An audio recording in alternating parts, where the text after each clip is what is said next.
평안들 하셨습니까?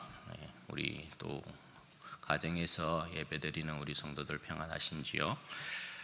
제가 어렸을 때 친구들과 같이 놀 때 마음이 맞지 아니하면 편이 갈라져서 놀게 되는 경우들이 있었습니다. 그때 편을 나눌 때 불렀던 노래라고 할까요? 행동이 하나 있었는데 요요 붙어라. 요거 아십니까? 편을 나눌 때 어떤 친구든지 각자가 원하는 놀이를 할 때 친구들을 이제 꼬시는 거죠. 그럴 때 하는 행동이 엄지손가락을 이렇게 딱 펼치고 술래잡기 할 사람 요요 붙어라. 그러면 한쪽에서는 또 뭐 숨바꼭질도 있고 또 구슬치기도 있고 뭐 딱지치기도 있고 그런 걸 가지고 요요 붙어라 계속해서 이제 꼬시는 것이죠. 그렇게 되면 이제 주변에 있던 친구들이 고민을 하기 시작하죠. 그리고 자기가 원하는 놀이가 있으면 거기 엄지손가락을 이렇게 탁 잡아서 같은 편을 먹고 그날의 그 놀이를 시작하는 것입니다. 선택의 문제가 그날의 놀이를 통해서 기쁘고 즐겁고 행복함을 좌우하는 그런 이제 모습이었던 것이죠. 오늘 본문에 있는 내용도 그와 같은 내용이라고 할 수 있겠습니다. 오늘 본문 말씀은 주님께서 이 땅에 오신 이유에 대해 조금은 색다른 내용을 말씀하고 있습니다. 우리는 늘상 주님께서 이 땅에 오신 이유에 대해 긍정적인 요소들, 그러니까 주님께서 이 땅에 오신 이유는 우리를 구원하시기 위한 것이다. 주님께서 이 땅에 오신 이유는 우리에게 영생을 주기 위한 것이다. 주님이 이 땅 가운데 오신 이유는 우리를 하나님의 자녀 삼기 위한 것이다. 그러한 요소들로 쭉 알고 있습니다. 또 그것이 맞는 것이죠. 그런데 오늘 본문은 좀 특이하게도 주님께서 이 땅에 오신 이유에 대해 우리가 그동안 알고 있었던 내용과는 달리 조금 부정적인 요소에 대해서 말씀을 하고 있습니다. 어떻게 보면 유쾌한 내용은 아닐 수도 있는 것인데요. 49절 말씀에 한번 보시죠. 내가 불을 땅에 던지러 왔노니 이 불이 이미 붙었으면 내가 무엇을 원하리요. 여러분, 주님께서 이 땅에 무엇하러 오셨다 합니까? 이 땅에 불을 던지러 왔다 이렇게 말씀합니다. 주님은 역시 스케일이 크시지요. 집이나 뭐 건물이나 그리고 산 정도를 태우는 것이 아니라 세상을 통째로 그냥 태우는 방화범으로 왔다 그렇게 말씀을 하고 계십니다. 여러분, 온 세상에 불을 지르는 것이 주님께 얼마나 간절한 일인가 여기에 말씀해 보면 이 불이 이미 붙었으면 내가 무엇을 원하리요. 여러분, 이 말씀은 온 세상이 불타고 있으면 나는 그냥 막 소원이 없겠다 그런 이제 말씀을 하고 있는 것입니다. 주님의 간절함이 그대로 묻어나고 있는 표현이라고 할 수 있죠. 그렇다면 주님께서 말씀하시는 불이란 무엇을 이야기하는 것이냐? 실제적인 불을 의미하는 것일까요? 그것은 아니겠죠. 주님께서 진짜 불을 지르러 왔다면 제자들을 데리고 여기저기 불 지르고 다녔어야지 가르치고 전하고 복음을 전파하는 그런 일은 하지 않았겠죠. 여기서 말하는 불이라는 것은 주님과 자신이 가르치시는 진리를 말씀하고 있는 것입니다. 하나님의 아들로서 그리고 그 백성의 마지막 왕이자 메시아로서 인자로서 아버지의 진리를 증거하고 진리를 통해 세우는 하나님의 나라를 증거하는 그 역사를 말씀하고 있는 것입니다. 이것을 왜 주님께서는 불을 지르러 왔다 이렇게 표현을 하느냐? 여러분, 주님께서 결국 전하시는 이 진리는 세상과 충돌할 수밖에 없기 때문에 그런 것입니다. 왜냐하면 여러분, 구약의 질서나 구조 그리고 이 타락한 세상의 질서나 구조와는 근본적으로 주님께서 말씀하시는 진리가 다르기 때문에 그래요. 구약의 질서와 구조는 이 타락한 세상의 질서와 구조와 그 결이 다르지 않습니다. 왜냐하면 죄 아래 모두 주어진 법이고 나라이기 때문에 그렇습니다. 그러나 주님께서 세우시는 이 나라는 죄 아래 세우신 나라가 아니지요. 죄의 역사를 제거하고 세우시는 순결한 진리의 나라입니다. 따라서 그 질서와 구조도 다릅니다. 지난 시간에 우리가 살펴보았듯이 유산 문제에 있어서도 주님께서 말씀하시는 바가 구약의 질서와 구조와는 완전히 다른 개념이었습니다. 그러니 주님의 나라와 모세의 나라, 그러니까 세상 나라라는 것이 결국 충돌할 수밖에 없는 거죠. 여기에서 불꽃 튀기는 싸움이 일어나게 된다는 것입니다.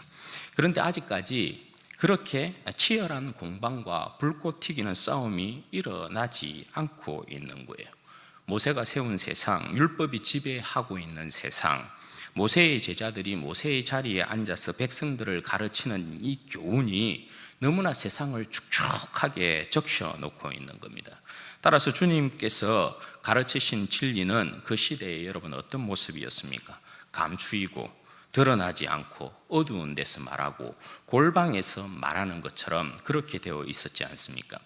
주님의 진리가 그 백성 가운데 스며들면서 그 백성들 사이에 날선 공방들이 오고 가고 주님의 진리로 수많은 서기관들과 바리새인들을 굴복시키는 일들이 일어나야 되는데 그런 일이 일어나려면 아직도 멀었다라는 것입니다. 따라서 여러분 주님께서 그의 답답한 심정을 어떤 식으로 표현하느냐 50절 말씀 보십시오. 나는 받을 세례가 있으니 그것이 이루어지기까지 나의 답답함이 어떠하겠느냐. 여러분 여기서 주님께서 받을 세례란 십자가의 죽음을 말씀하는 것이거든요. 세상에 본격적으로 그 센 불이 일어나는 시점이 세상의 질서와 주님의 나라의 이 질서가 거세게 충돌하는 지점이 바로 십자가의 죽음에서부터라고 할 수 있는 거죠. 그런데 그 십자가의 죽음까지 주님께서 이 세상에 불을 지피는 이 일이 결단코 쉬운 일이 아니라는 것이죠. 왜냐하면 그때까지는 주님과 주님께서 전하시는 이 진리가 세상에 어떤 취급을 받는 거예요? 듣보잡 취급을 받는 거예요. 듣지도 보지도 못한 잡것이라는 그러한 취급을 받는다는 것입니다. 그저 그 사회에서 한 번씩 일어나는 이단들, 그리고 그때마다 그 이단들에게 모든 백성들이 훅 쏠리는 어떤 인기 현상들, 그리고 그에 따른 어떤 소요 사태, 그 정도의 일들은 계속해서 메시아가 오시기까지, 그러니까 예수님께서 오시기 이전까지 종종 그 사회에서 일어났던 일들이었어요. 그러니까 지금 예수님께서 이 땅 가운데 오셔서 하나님의 아들로서 그 백성의 마지막 왕으로서 인자로서 메시아로서 주님의 이 나라를 증거하고 있는 이 일을 그 백성들은 그저 또 옛날에 한번 일어났던 그런 일에 불과하구나 이런 식으로 생각을 하고 있단 말이죠. 그러나 여러분 주님은 자신이 받으실 세례 곧 십자가에 죽으시기까지 주님의 진리를 세상에 증거함에 있어서 굉장히 호전적인 자세를 취하십니다. 어디에서든지 적극적으로 아버지께서 주님께 주신 나라를 설명하고 가르치고 모세를 통해 세우신 이 땅의 나라에서부터 주님께서 완성하시는 하늘의 질서, 그리고 이 하늘나라를 세우시고 보여주시고 나타내십니다. 따라서 여러분 제자들과 무리에게도 어떻게 말씀하시느냐 51절 말씀해 보십시오. 내가 세상에 화평을 주려고 온 줄로 아느냐 내가 너희에게 이르노니 아니라 도리어 분쟁하게 하려 함이로다. 여러분 이 말씀이 어떻게 들리십니까? 주님의 진리를 가지고 물러서지 말라 이 말씀 아니겠습니까? 주님께서 스스로 내가 세상에 화평을 주러 온 것이 아니다, 오히려 분쟁하게 하기 위함이다, 이렇게 말씀하고 있어요.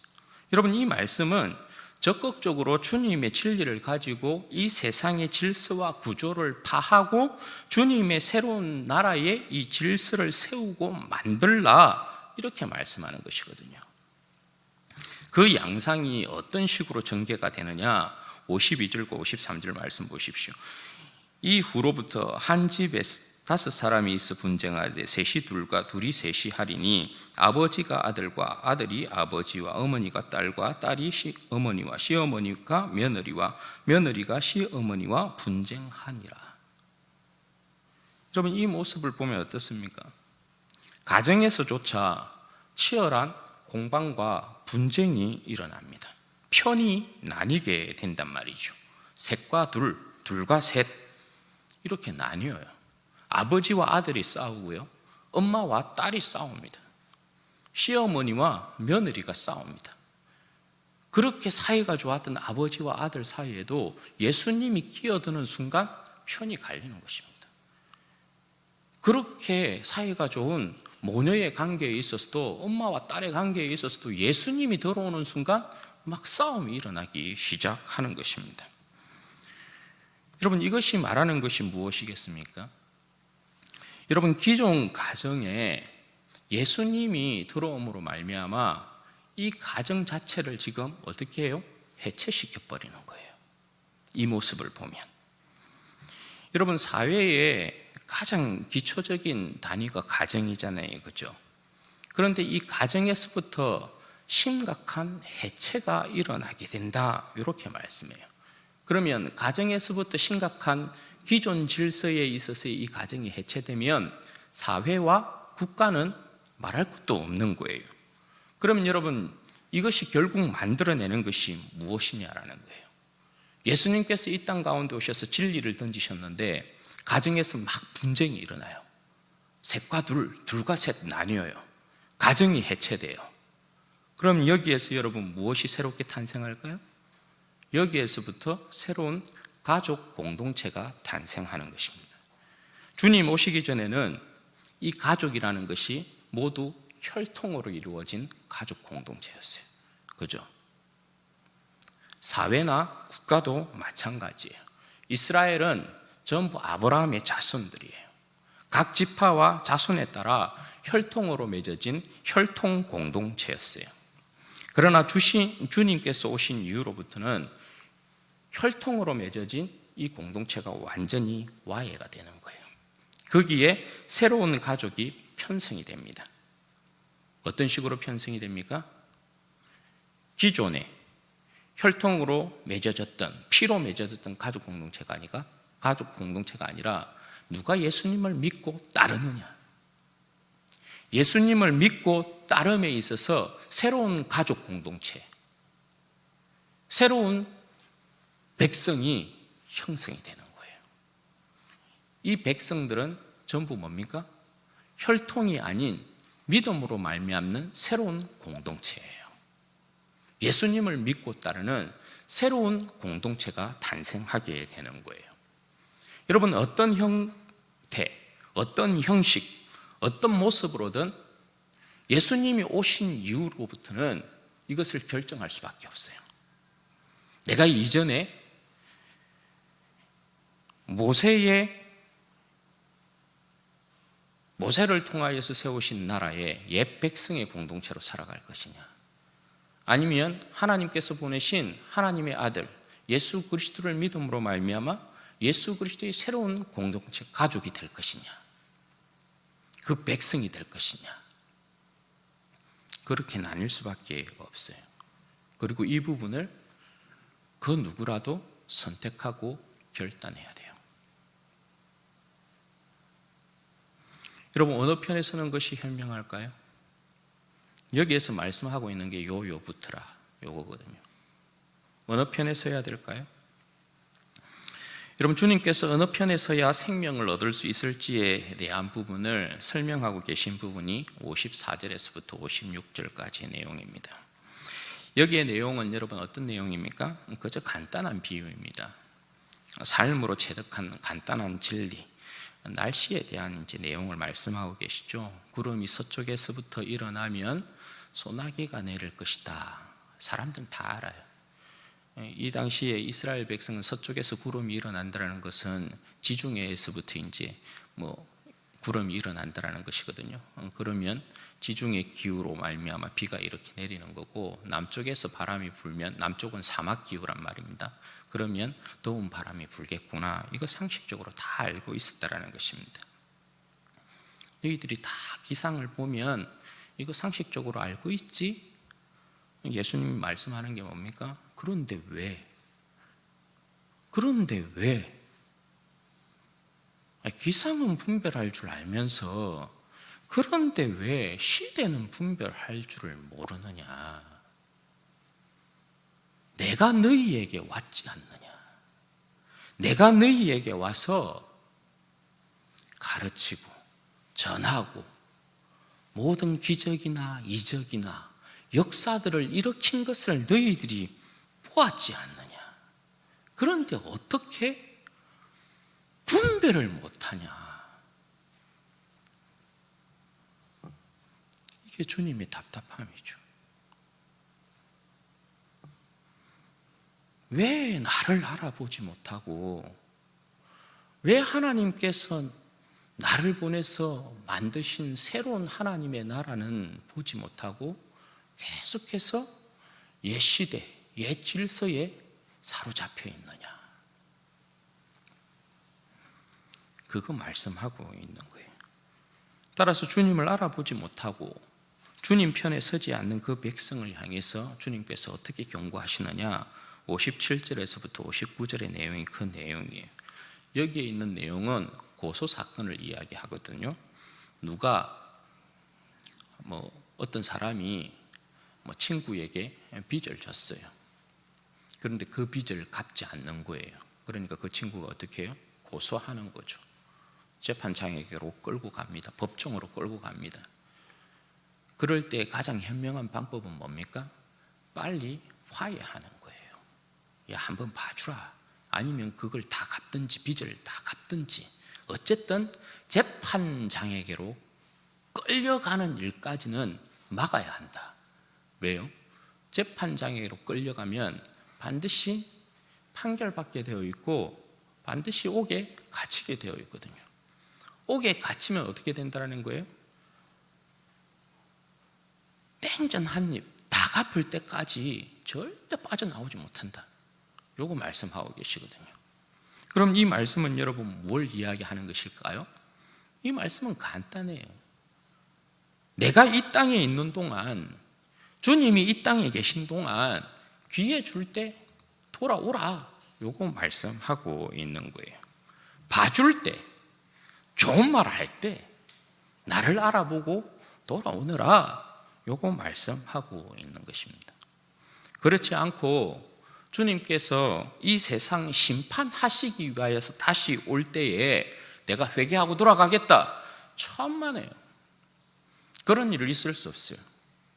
말씀드렸다시피 주님께서 이 세상에 오실 때에는 은혜와 긍휼을 베푸시기 위해서 이 세상을 오는 것이 아니라 심판주로 오시는 것입니다.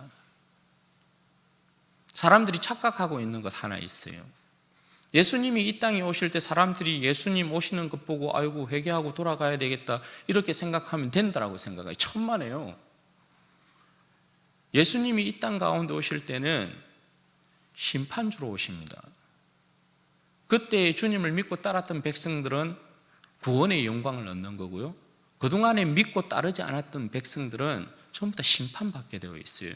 그때는 회개하고 돌이키는 그런 은혜와 긍휼이 없습니다. 그러니 주님께서 말씀하는 게 뭐예요? 지금 이 시대를 분별해라.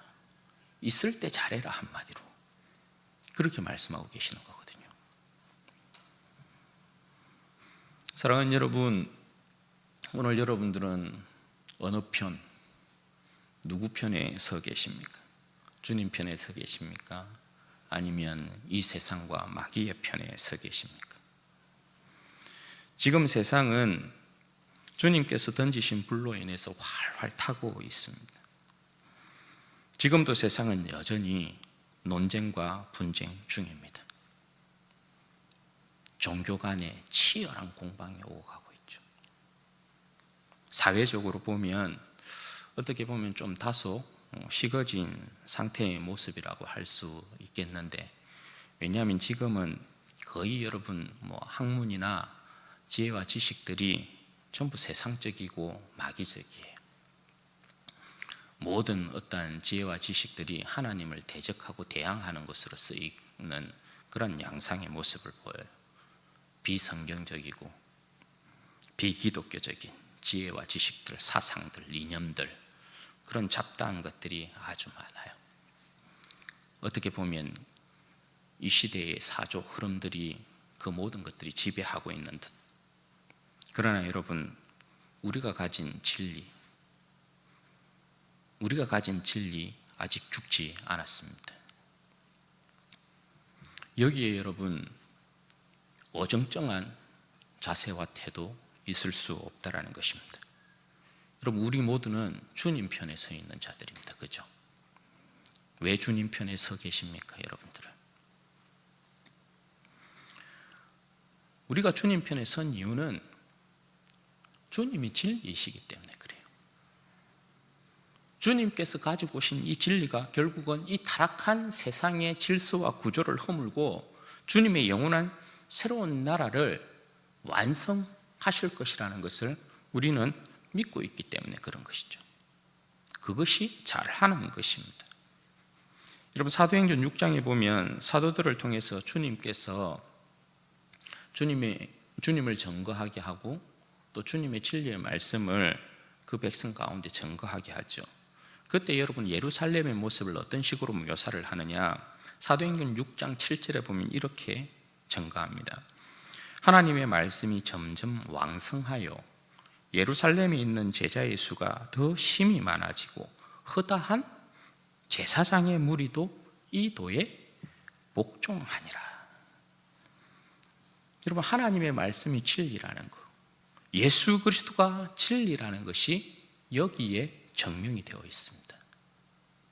허다한 제사장의 무리도 이 도에 복종하였다. 이 말씀은 옛 질서의 사람들, 곧 모세의 이 제도와 질서, 그 구조 속에 살았던 사람들이 주님의 진리에 항복하고 주님의 새로운 세계로 들어왔다는 것을 말씀하는 것이거든요. 우리가 가지고 있는 진리라는 무기가, 예수님이라는 이 진리가 옛 질서를 어떻게 하고 있는 거예요? 항복시키고 있는 거예요. 정복하고 있는 거예요. 여러분 우리가 주님의 편에 섰다면 주님의 진리의 말씀, 성령의 검을 들고 세상의 견고한 진들을 파해야 하는 것입니다. 진리의 검을 들고도 휘두르지 않으면 그거 아무짝에도 소용없는 것이에요. 그러나 여러분 우리가 한 가지 기억해야 될 것이 더 있어요. 그게 뭐냐? 사도행전 6장 7절 말씀 이후에 곧바로 이어지는 사건이 뭐냐면 스데반의 순교가 등장해요. 하나님의 말씀이 왕성해서 예루살렘에 있는 제자의 수가 더 심히 많아지고 허다한 제사장의 무리도 굴복했거든요.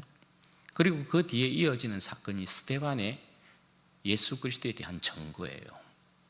그런데 여러분 스데반이 성령 충만하여서 예수 그리스도를 증거하는데 그때 여러분 일어난 일이 뭡니까? 그때는 허다한 무리들이 예수님의 말씀 앞에 굴복하는 것이 아니라 전부 다 돌을 들고 스데반을 쳐 죽였다라는 사실이에요. 이게 여러분 뭘 이야기하는 것입니까? 진리에 대한 반응은 두 가지로 나타난다는 거죠. 하나는 굴복, 하나는 반기. 반기를 든 쪽은 여러분 사람을 죽일 수도 있는 것으로 나타나요.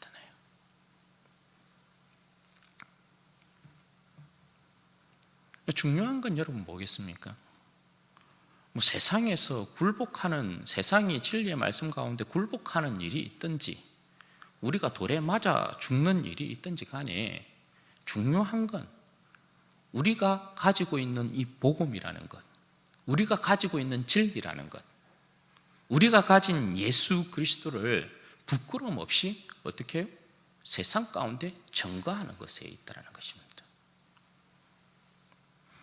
여러분 전염병으로 인해서 의기소침해질 수 있는 시대적인 상황에 우리는 직면해 있어요. 움츠러들 수밖에 없는 시대적 상황에 우리는 처해 있습니다. 제가 듣기로도 여러 부분으로 압력도 들어오고요, 압박도 받고 있고, 믿음의 사람들의 지금 모습이 그렇습니다. 여러분 우리가 분별 잘 해서 지혜롭게 대처해야 될 필요가 있습니다. 덕의 차원에 있어서는 우리가 양보해야 될 것 양보하고요, 이해할 것들 이해하고 안아줘야 될 것들 안아줘야 됩니다. 그러나 진리에 있어서 우리의 믿음을 흔드는 행위, 진리에 있어서 교회를 모독하는 행위, 예수 그리스도와 십자가를 부인하려고 하는 행위에 대해서는 우리의 생명을 걸 수 있어야 돼요. 우리가 가진 진리의 힘이란 그 어떠한 견고한 진도파하는 강력이다. 사도 바울은 그렇게 이야기합니다. 고린도후서 4장 4절에서 6절 말씀에 보면 사도 바울이 이렇게 이야기해요. 우리의 싸우는 무기는 육신에 속한 것이 아니요 오직 어떤 견고한 진도 무너뜨리는 하나님의 능력이라. 모든 이론을 무너뜨리며 하나님 아는 것을 대적하여 높아진 것을 다 무너뜨리고 모든 생각을 사로잡아 그리스도에게 복종하게 하니 너희의 복종이 온전하게 될 때에 모든 복종하지 않는 것을 벌하려고 준비하는 중에 있노라. 사도 바울이 전가하는 우리가 가지고 있는 이 복음의 능력이라는 것, 진리라는 것, 어떻게 한다고요? 모든 이론을 다 무너뜨린다는 거예요. 하나님을 대적하면서 높아진 모든 이론들을 다 무너뜨린다는 거예요. 모든 생각을 다 사로잡아서 그리스도에게 복종시키는 능력이다. 이렇게 이야기해요. 우리가 가지고 있는 진리라는 게 여러분 뭐예요? 진짜라는 거예요. 세상이 살 수 있는 유일한 길은 뭐냐? 주님 편에 서는 길밖에 없어요. 세상이 살 수 있는 유일한 길은 뭐냐? 우리가 가진 진리를 받아들이는 것 외에 다른 방법이 없어요. 세상이 제 아무리 하나님과 예수 그리스도를 떠나 인간됨을 찾으려고 하고 과학이 신의 자리를 대신하고 모든 잡다한 사상과 이론과 이념이 사람 스스로가 신의 자리를 차지하려고 시도를 해도 사람이 아무리 신의 흉내를 내어도 그 모든 것들은 결국 어떻게 된다고요? 무너진다. 그 모든 것들은 전부 사라진다. 생각해 보시면 되잖아요. 지금까지 여러분 인간의 역사에 있어서 그 어떤 유명하고 저명한 철학의 어떤 사상이, 여러분 뭐 어떤 이념이, 이데올로기가, 그것들이 여러분 세상을 유지해 왔습니까?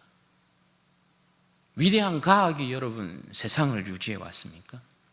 그렇다 하더라도 그 모든 것들 역시도 여러분 뭡니까? 전부 주님 안에 있는 지혜와 지식들이죠. 인간 스스로 발견하고 창조한 것들이 아니라는 거예요. 따라서 인간은 하나님 앞에 교만할 수가 없습니다. 그런데 현실은 여러분 뭐예요? 그 모든 어떤 이론들, 이념들, 사상들이, 과학들이 신의 자리를 차지하고 인간 스스로가 신의 흉내를 내면서 그렇게 세상이 유지되어 온 것처럼 인간들이 그렇게 교만한 거예요.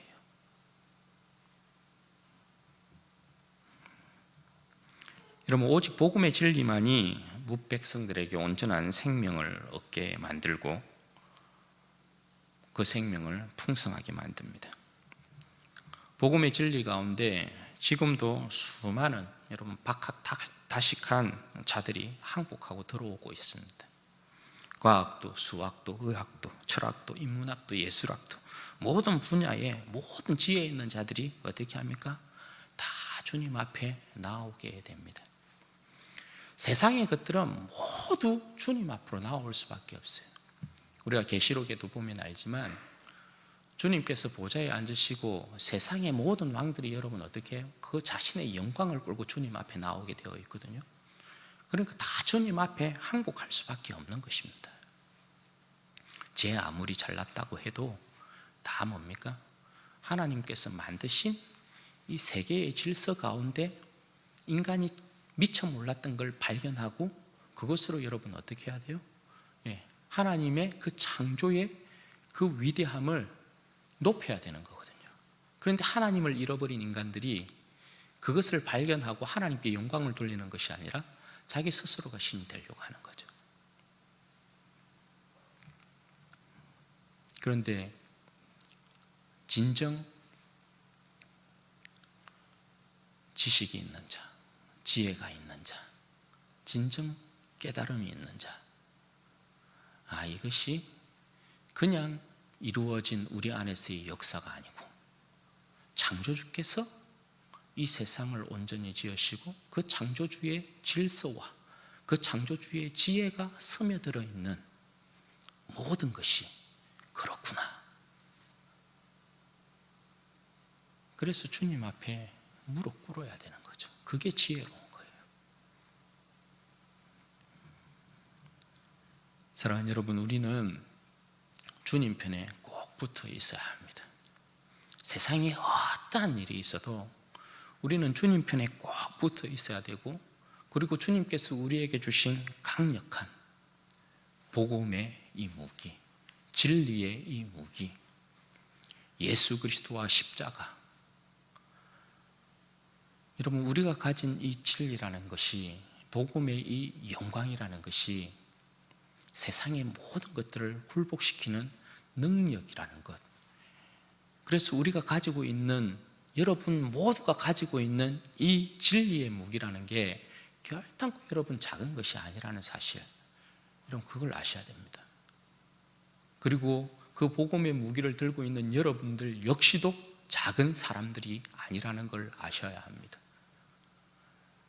우리는 배운 것 없고 가진 것 없어도요, 우리가 전하는 복음으로 말미암아 박사들이 주님께로 돌아올 수 있고요, 부자 중에 부자들이 주님께로 돌아올 수 있는 거예요.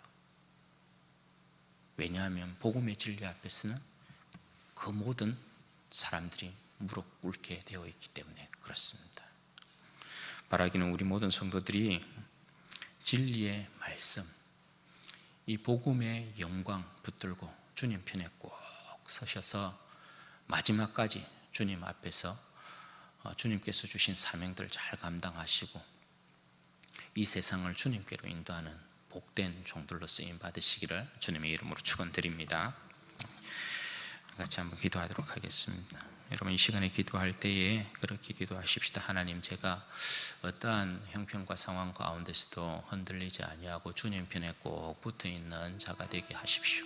그리고 주님의 진리, 주님의 이 복음의 영광 꼭 붙들고 내가 어디에서든지 예수 그리스도 이름을 전거하는 담대한 사람 될 수 있도록 도와주옵소서.